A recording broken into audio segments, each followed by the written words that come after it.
Welcome to the deep dive. You send us your sources and we dig into them, giving you the shortcut to being seriously informed. And today we're tackling a document called Arad, the Beginning Orad. Right. Our mission today is to unpack the pretty epic story of this one city, Arad, over something like 8 centuries. 8 centuries, yeah, that's a huge amount of history. It takes us through some really fundamental changes, major events.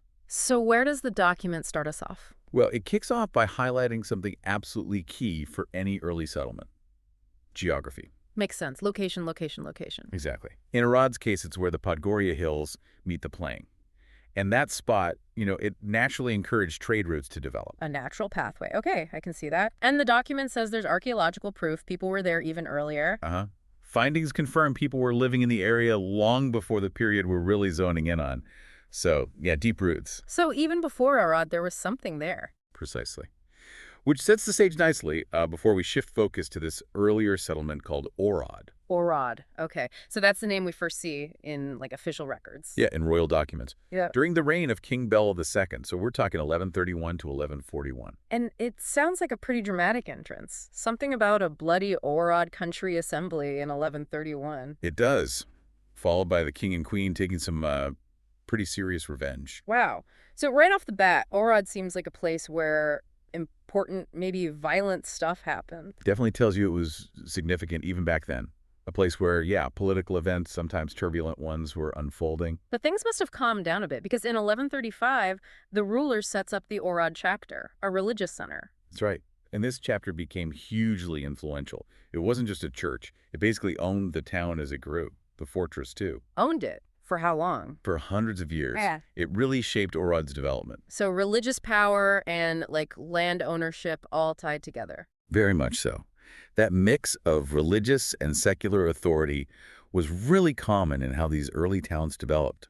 The chapter's control impacted everything, not just spiritual life, but the buildings, the administration. And they built big things. Oh, yeah. By 1224, they consecrated a large church for St. Martin. And the chapter itself, it lasted nearly 4 centuries. Think about that. 4 centuries. That's incredible staying power. And get this, their archive covered 10 counties. 10! Whoa. Plus, between 1229 and 1552, they were the place you went for official documents. They issued over 600 certificates, diplomas, all in Latin. The official record keepers, basically. And more. They even used what document calls divine proofs. Trial by hot iron, trial by water, things like that. Trial by ordeal. Seriously. Wow, that really shows the kind of power they must have wielded. Imagine that. It highlights a completely different legal world, doesn't it? And the sheer number of documents they handled just underlines how central they were legally and administratively. Okay, so they had the paperwork side covered. Did they have defenses? They did. They had a fortress, initially the chapter's own, protected by a moat. It gets mentioned in documents between 1214 and 1240. But then you get invasions, right? The Tartars. Twice. 1242 and 1285. Big disruptions, and these probably tested the defenses, maybe showed weaknesses. So that changed things. Seems like it. Yeah. The document suggests it led to a shift. King Bel IV created a new defense system for the region, and another fortress, Oimoy, became the main military hub from around 1278. Ah, okay. So Orad's military importance maybe faded a bit as Oimo rose? Exactly. The strategic focus shifted. It shows how these things evolve based on threats and new strategies. So what happened to Orad then? Did it just become a quiet town? Not exactly quiet. Here's another shift. By 1358, it's described as an oppidum. Optidum. That means an unwalled town, a market center. Right. An open, unwalled market town, which was actually a step up from just a village. It suggests it was thriving commercially. Interesting. So defenses maybe weren't the main thing anymore. Perhaps a period of more stability. Or maybe its economic clout offered its own kind of importance. It had its own revenues, fair rights, and it was a major center for salt transit. Salt. Right. Easy to forget how crucial that was. For preserving food, trade. Absolutely vital. Orad, being a salt hub, shows its economic reach was growing beyond just the local area. Was it all smooth sailing economically? Well, maybe not entirely. There's a deed from 1388 that mentions a dispute over ownership between the chapter and the town itself. Ah, a bit of internal friction then. Seems so. And that same document gives us this lovely little detail. It describes Middle Street being bordered by thick forest and fish ponds. Forest and fish ponds right next to a street. Wow, that really paints a picture very different from a city today. It really does. Shows how intertwined the town still was with the natural landscape. Any other glimpses into daily life back then? There's a mention in the 14th century of a provost Mahali giving permission to someone, Postaci Miklos, to repair the church of St. Peter and Paul near the town at his own expense. So individuals taking initiative, contributing to the community. Exactly. Those little details tell you about local dynamics, the importance of the church in people's lives. Okay, so we have Arad, this developing place with its chapter, its fortress woes, its market status. But then there's Arad. What's the connection? This is a big question, right? Huge question. A long-standing historical puzzle, really. Hmm. Were Orad and Arad the same settlement? Maybe just a name change over time? Or did Orad disappear and Arad pop up somewhere else? And historians didn't agree. Not at all. The document lays out the different views. Some, like Fabian Gabor and others, thought Orad basically perished, possibly because of the Turks advancing, and people moved. Okay, so one place died, another started. That was one theory. But then you had Marquis Sandor arguing forcefully that no, it's the same location, just continuous development. Samogi Gula later agreed with Marquis. So a real debate, continuity versus displacement. Exactly. It's common in history when the records aren't perfectly clear, you piece together fragments. But now, there's maybe something new, archaeology. Yes, that's the potentially exciting part. Recent finds, combined with old Austrian military maps, they point towards ruins of St. Martin's Church. Remember that big church? Yeah, from 1224. Well, ruins possibly matching it have been found in Glogova.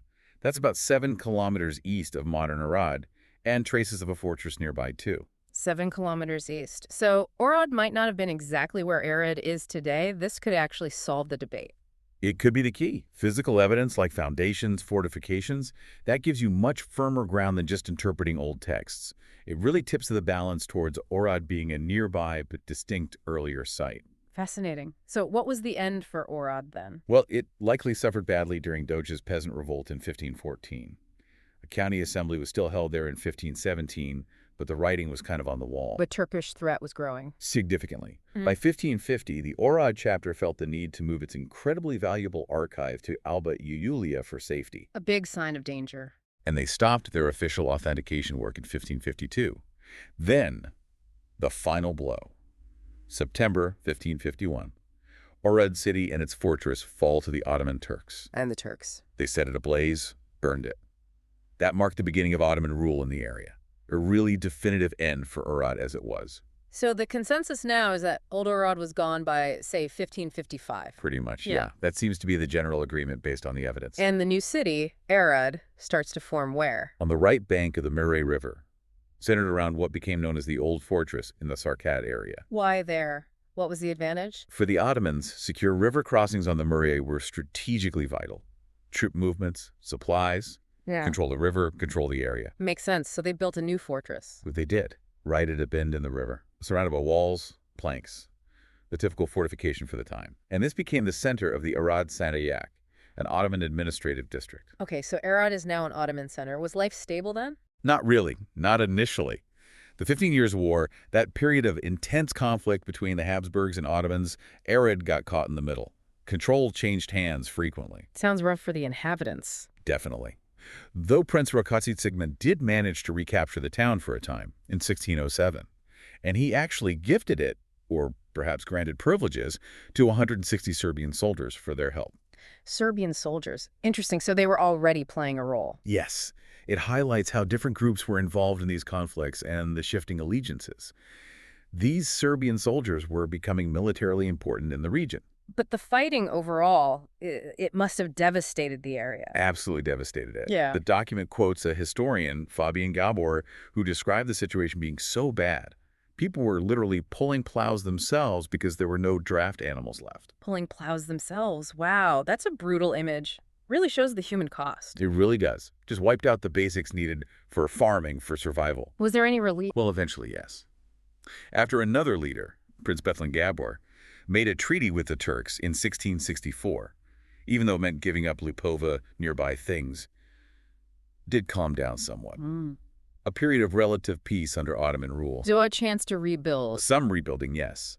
The Arad fortress, which was mostly destroyed, was repaired, but it was guarded by just a small group of soldiers drawn from a town that was, Well, very sparsely populated. How sparse are we talking? We actually have figures from Audubon census records the Defterler from 1576 and 1579. Actual numbers. Yeah. In 1576, only 18 families recorded. In 1579, just 19 families. 18 or 19 families. That's tiny. Barely a village. It really is. The documents suggest they were likely clustered right around the fortress, maybe because the branches of the Marie River kind of cut up the land. But yeah, it shows how much the population had collapsed. Okay, so Arad is this small, struggling Ottoman outpost. But then big changes are coming, right? End of the 17th century. Massive changes. The Turkish-Austrian Wars really shifted the balance of power. The huge Ottoman defeat at Vienna in 1683 was the major turning point. The famous Siege of Vienna. Exactly.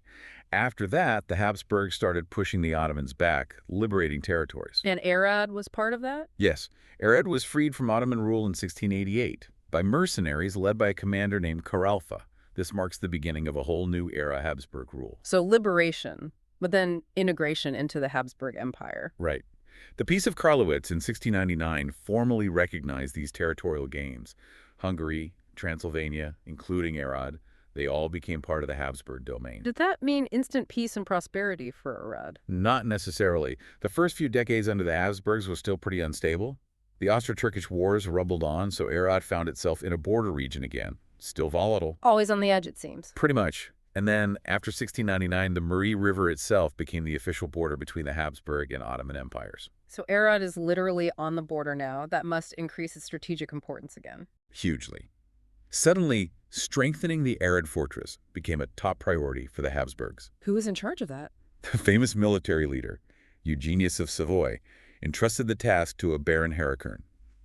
And the actual reconstruction between 1698 and 1701 was overseen by military engineer Baron Dumont. So a serious upgrade. What did it look like? They built a proper rectangular fortress using the latest Italian-style designs, bastions, ravelins, those angled projections for better defense. Just state-of-the-art for the time. Pretty much. They demolished the old Turkish buildings inside and put up new military structures. A Franciscan church, command post, guardhouses, ammunition storage, everything a modern fortress needed. And crossing the river. They built a protected bridge over the Marai and a secure area behind it, a retreat zone with quarters for officers, barracks, even a prison. They weren't messing around. No. And they kept improving it. In 1716, more fortifications, more barracks, stores, a gunpowder tower. Arad was becoming a major Habsburg military stronghold. Who manned this fortress? Were there enough locals? That's a key point.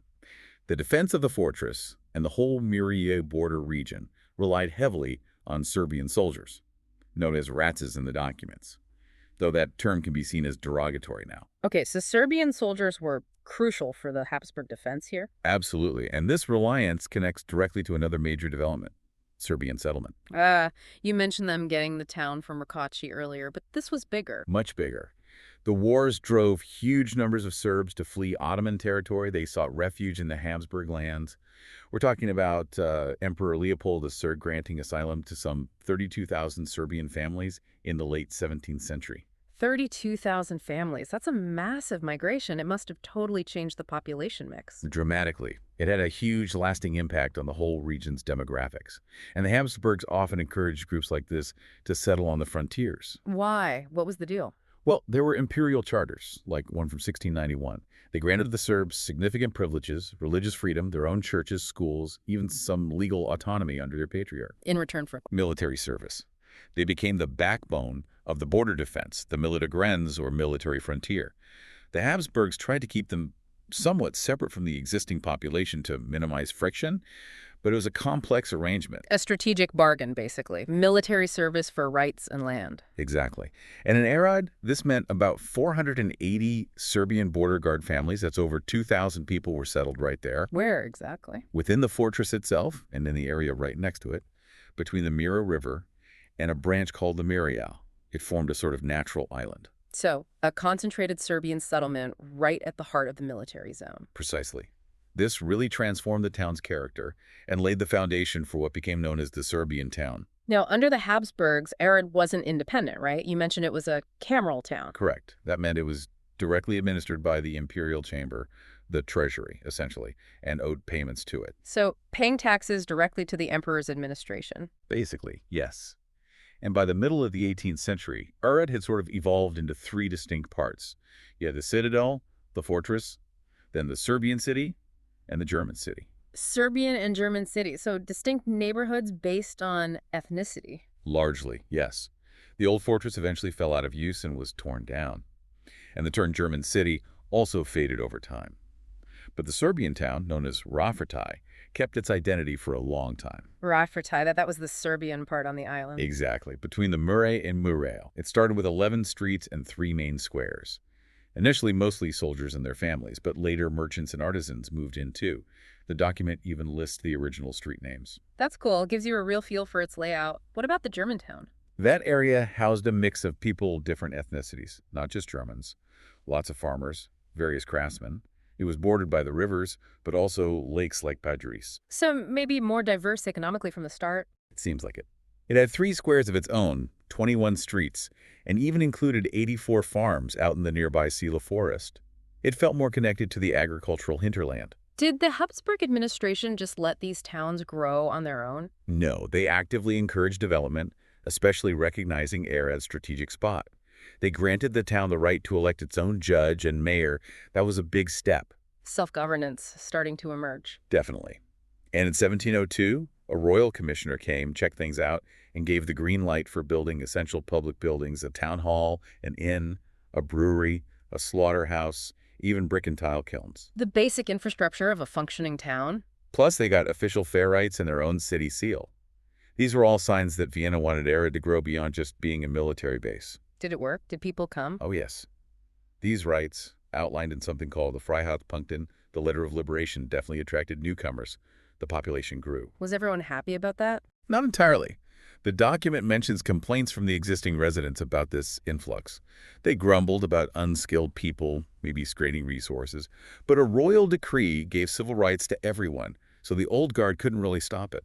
Growing pains, I guess. Typical growing pains. And there was still friction with the Serbian soldiers. What kind of friction? Well, the officers of the Murier regiments apparently used their position to grab land, run businesses without permits, even shake down the locals for money or goods. Exploiting their power. Seems that way.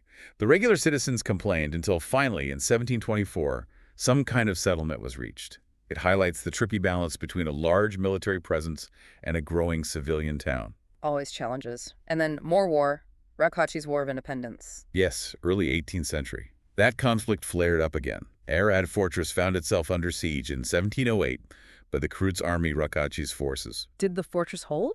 It did. The fortress proved pretty resilient, but the town outside the walls, it suffered badly, burned 3 times, apparently, especially the Serbian and German sections. Another major setback.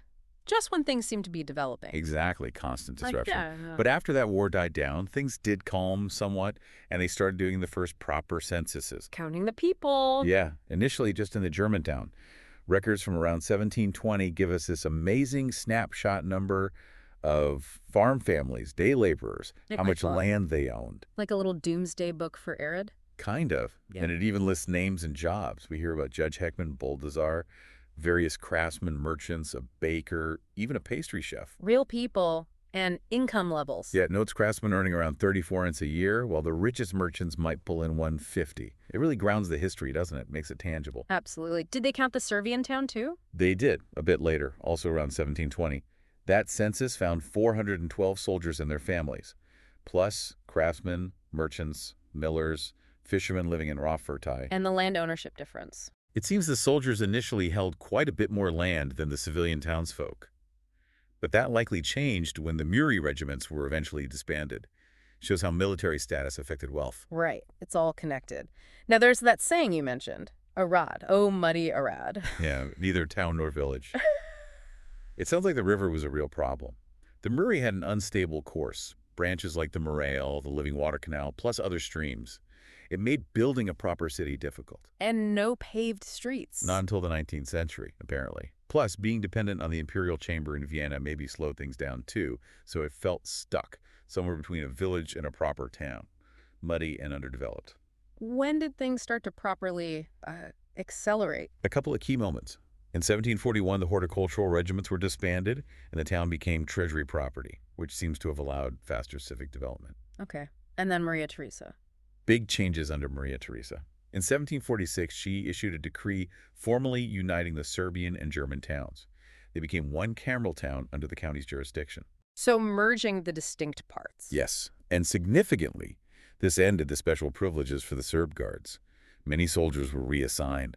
It was a move towards integrating the communities and standardizing administration. Did it define who was a citizen? It did. The decree declared Hungarians, Germans, Romanians, and Serbs were all citizens of Arad. They got the right to make local rules and elected town council. A multi-ethnic council. How did that work? They set up this interesting system. The mayor, or judge position, would alternate one term, a Serb of Eastern Rite faith, the next term a German or Hungarian Catholic. And the council itself had equal numbers of Catholic and Eastern Rite members. The town clerk, though, was stipulated to be Catholic. Wow, that's quite a specific power-sharing arrangement for the 1740s, trying to balance the different groups. It really was a remarkable attempt to create a framework for coexistence and leadership. So did the town grow after this? Definitely. By 1774, another census shows big growth. Over 1,100 houses, nearly 1,250 families, including 25 noble families now. Nobles moving in, too. Yeah. And significantly more craftsmen, 219, and merchants, 51. Though the majority were still farmers and stock breeders. But becoming more diverse economically. Absolutely. And that 1774 snapshot also confirms the leadership structure was following Maria Theresa's reforms. The alternating mayor, the mixed council. What about buildings? What did the town look like? The document lists a whole range of public and institutional buildings by then. Churches for different groups, schools, government offices, breweries, inns, even mentions Jewish properties. So the infrastructure of a proper town was developing. And trade? Bustling, it seems. 3 big annual fairs, plus a weekly market every Friday. Huge for the local economy. And vineyard owners in one district, Poltura, had tax breaks and could sell their wine freely for 6 months a year. Perks for the wine growers shows wine was important there. Must have been. The census also details all the agricultural lands belonging to Arad, its borders, and how the town treasury got its money. Where did the money come from? All sorts of places. Annual taxes, fees from butchers and mills, payments instead of the old tithe, the jima, fishing fees, rent from the brewery, fees for vacant lots, payments from nobles living there, taxes from the Jewish community, and rent from leasing out nearby lands like Udvinoi Pusta. A complex local economy supporting the town. Very much so. It also notes that those Serbian guard families have been gradually moved out of the immediate Murray Valley by 1751, and Hungarian and German families settled in surrounding villages. So the whole region's makeup was shifting. Constant movement and change. That seems to be the theme. The 1774 data gives us totals for households, houses, laborers, traders, craftsmen, guardians, even lists of domestic animals. Horses, oxen, cows, sheep, pigs, beehives. Beehives, they counted everything. They really did. And detailed lists of professions, locksmiths, bakers, weavers, tanners, coopers, potters, goldsmiths, you name it. It shows a really diverse economy. But Arad still wasn't fully independent. Still Cameral town. Right. Still had obligations to the treasury. And this leads to the next big push, the desire to become a royal free town. Ah, the ultimate goal. Why did they want that status so badly? Autonomy. More control over their own affairs, their own finances. Less interference from imperial or county officials. It was seen as the key to real security and development. When did they start pushing for this? They made a strong bid around 1760.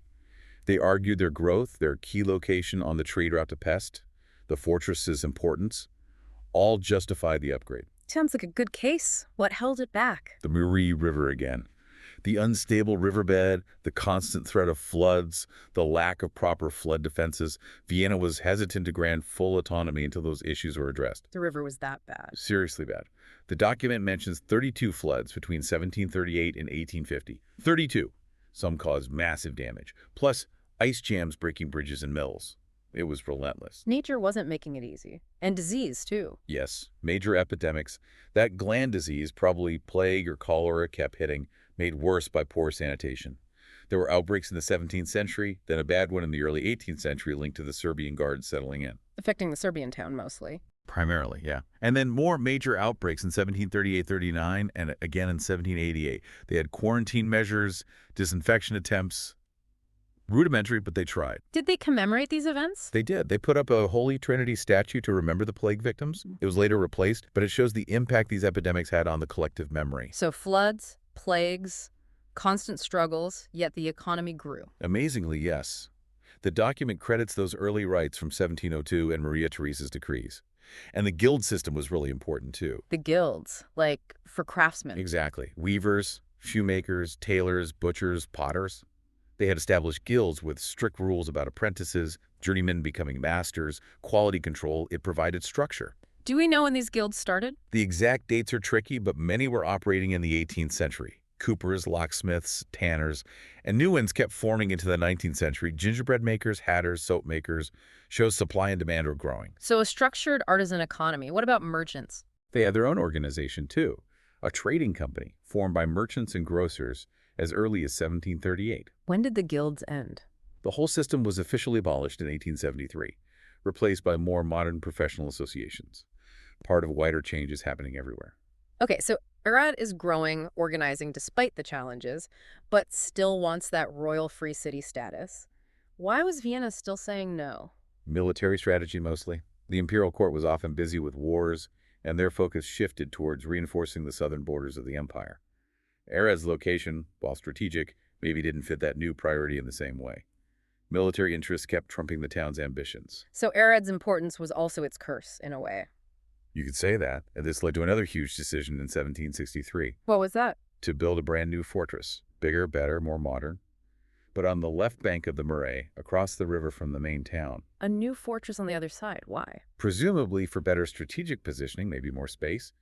The city council had to hand over the land on that peninsula. General Harsh supervised the project. What was this new fortress like? Impressive.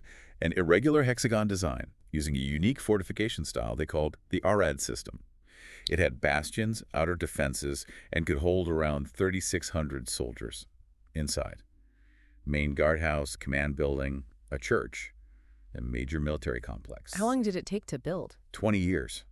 A huge undertaking. And during that time, there were strict rules against building too close to it on the town side, which must have really hampered civilian construction and growth. 20 years of building restrictions. Ouch. Yeah. And then things got even stranger. In 1776, an imperial order came down, moved the entire city Move the whole city where? to a place called Zimonpusta. The idea was the Bohu noble family would get some lands in exchange, and then Arad would finally get its royal Freetown status, but only after relocating. That's drastic. Did they actually plan it? Oh yeah. Plans were drawn up for the layout of this new city in Zimonpusta. It was a serious proposal. Why didn't it happen? People must have resisted. There were definitely delays, delegations sent to argue against it, led by Count Zichy Ferenc. And finally, in 1781, Emperor Joseph II himself stepped in and ordered a stop to all the relocation talk. Arad was to stay where it was. Phew. Close call. But the problems didn't end there. No. More wars restricted development, then another plague epidemic hit in 1788. The document suggests this might have spurred the first humanitarian groups to form in Arad, dealing with the aftermath. So even after the relocation threat ended, it was still tough times. Very much so. And believe it or not, the relocation idea briefly resurfaced in the early 19th century. An archduke ordered buildings near the Muria demolished in 1816, but that was eventually revised, leaving just a smaller open space. So finally, Arad's location seemed secure. What a saga just to stay put, but still no royal free city title. Still postponed. But things were changing. Emperor Francis I visited in 1807. He agreed in principle to grant the title. For a price. A price, how much? 200,000 forints, a hefty sum. So they had to buy their freedom, basically. Effectively, yes. Yeah. And then the Napoleonic Wars likely delayed things further. But after the wars, the city started recovering, even focusing on beautification.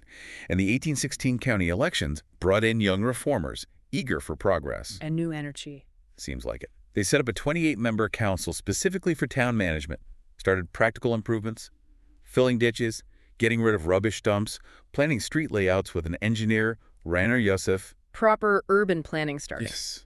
Another engineer, Piccoli drew up more plans in 1828 for the town center and surrounding streets. The area near the Mennonite Church got a facelift back in 1817. Things were visibly improving. Any setbacks. Another plague outbreak in 1831, which led directly to the decision in 1833 to finally build a proper hospital. So even bad events spurred some progress. And the royal free city status, still pushing. Absolutely. The prefect, Orsi Lerink, spent years negotiating in Buda and Vienna between 1829 and 1833. And finally. Finally, success. March 28, 1834, the sovereign gave his consent. The official communication came on April 16th. Did they have to pay the money? They did. The final price ended up being even higher, 336,092 forints. But they paid it. And on June 24, 1834, The title was officially granted. A huge moment for Arad. Massive. The formal celebration happened on August 21st, 1834. The official diploma granting the status was read out in front of the town hall after a big church procession. Arad had finally joined the ranks of the free royal cities. What did that mean in practice? What rights did they get? What was comprehensive? The document lists them. A royal invitation to send representatives to Parliament, independence from pretty much any authority except the king, the right to elect officials without religious discrimination. That last one is significant, carrying forward the earlier ideas. Very. Also, an elected city council of 60 citizens who couldn't be easily removed, council control over appointments, majority vote for heads of departments, right of appeal, responsibility for their own police force under a captain. Real self-governance. Totally. Plus, city prosecutor handles property matters. City maintains its own infrastructure. Only citizens could own property long-term. Local decisions couldn't be overruled by military or treasury. Council authorized businesses, and penalties if the city was disloyal. Wow. That's a serious upgrade in status and power. It really empowered the city to manage its own affairs. What happened immediately after? They got straight to work. By late August, they had elected the new external and internal councilors, a mayor Haim Demokos and a chief judge Lazar Mihailovich. And the document concludes by saying the town entered a period of rapid development. After centuries of struggle, they finally got there. What an incredible story. It really is. From those murky beginnings as Arad, through Ottoman rule, Habsburg control, constant wars, plagues, floods, to finally achieve that royal free city status. Yeah. It's a testament to sheer persistence. Going through all of that, you really do get a sense of how messy and nonlinear history is. Becoming a city wasn't just a straight line on a graph for Arad. Not at all. It's this incredibly complex mix, isn't it? Geography matters, big political shifts matter, war, disease, but also just the resilience of the people living there, adapting, rebuilding, striving for something better. So, thinking about everything Arad went through, all those centuries of change, disaster, different rulers, what do you think was the most crucial factor in its eventual survival and success? Was it purely the strategic spot? Was it the mix of people? Was it just stubbornness? It makes you wonder. That's a great question to ponder, isn't it? What allows a place to endure and eventually thrive against such odds?